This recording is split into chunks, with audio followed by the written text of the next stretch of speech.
Great seeing you here. My name is Luc de Custer, founder of the Custer Academy. And in this short video, I will show you how you can, in fact, measure progress using the Gantt chart. And we want to see how we can use that information and try to find the project end date, taking into account all the changes, the actual execution and completion of the activities.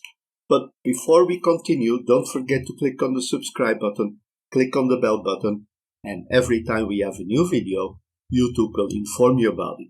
So let's have a look at this simple Gantt chart. Here I have the activities from A till H. B, D, F, and H are on the critical path, and the activities A, C, E, and G are in fact on the non-critical path. They have a slack, and we make it quite simple. The precedences, I didn't include them here, but we can conclude that C is a successor of A, E is a successor of B. We also see that G is a successor of F. So we have the possibilities here. We can see that there is a slack, approximately 4 periods, but we're not going to look into these details at this moment. We're just trying to get some conclusions about the progress. Now, when we look at the progress, we have our case 1, and this case we see with the black T's, the black horizontal T's, we see that A has been completed, B, C, and E also, but activity D is only completed for half, where we wanted to have 33%. So we were working on this activity. Let's assume that the activity started on time, and we only completed 50%, where we already expected a lot more. Now, what we see here, what we can conclude is that we will finish this activity in 3 weeks. So it will go to 3 weeks after today will be activity or period 10. At the end of the week 10, this activity will be completed, which means that we have 2 periods of delay on the critical path.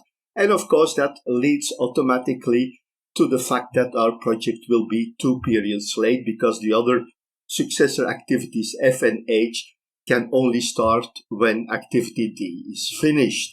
Here we have another case, the second case, almost the same, but now activity D is on time, so we're not late on the critical path, but we see that activity E should have been completed, and in the 3 weeks we only finished 1/3. Now, what's going to happen here? Now, 33% in 3 weeks, so it will take 10 weeks to complete instead of the 3 weeks that we originally estimated. And we see that this will lead to a change in the critical path. The original critical path is not the same anymore, and this is a mistake that in many cases happens, that people are still concentrating on the old critical path and do not see that in fact the critical path changed. I had this in a simulation exercise long time ago when I was having my trainings. We had a simulation and something like this was happening, and the entire team was still focusing on the old critical path, while I told the teacher, no, there is a problem. There is a critical path convergence and the critical path is changing. My team members didn't want to believe me. They kept on concentrating on the critical path until I complained to the teacher. I said, I don't agree what's happening. This is what is happening according to me. And finally, I was right. The teacher told the same thing. The critical path changed. There was critical path convergence, and then the critical path changed. So it's very important to understand what's happening. Now, the Gantt chart is the most interesting tool to estimate when the project will complete.